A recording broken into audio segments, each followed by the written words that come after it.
আমি তোকে হাত জোড় করে অনুরোধ করছি বাবা, আর বেরো না রে।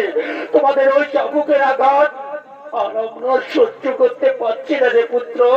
ওরে পুত্র, এ তোর কাকা হই না রে, তোরে পুত্র। তুই আমাদের তুই আমাদের তুই আমাদের ভাতুষ পুত্র হয় না, তাই ভাতুষ পুত্র হয়ে কাকার উপরে এরূপ অত্যাচার করতে তোর একটু দিদিকে বাঁধলো না রে পুত্র। আর তোমরা বেরো না রে পুত্র, আর তোমরা বেরো না। আমি তোমাদের হাত জোড় করে অনুরোধ করছি রে পুত্র, তুই আমাদের ভাতুষ পুত্র, তাই এইভাবে তোমরা অত্যাচার আমাদের উপর করো না।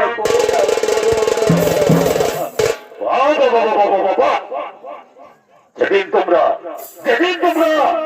আমার পিতাকে ছলনা করে, যেদিন তোমরা আমার পিতার সঙ্গে প্রতারণা করে আমার পিতা রাজ্য করে নিয়েছিলে, আমার পিতা রাজমুকুট করে নিয়েছিলে, আমার পিতা রাজপ্রসাদ করে নিয়েছিলে, সেদিন কোথায় ছিল তোমাদের এই ভাতুষ পুত্রের সম্পর্ক? সেদিন কোথায় ছিল তোমাদের এই রক্তের সম্পর্ক? না, তোমাদের কোনো অনুরোধ আমি মানব না, তোমাদের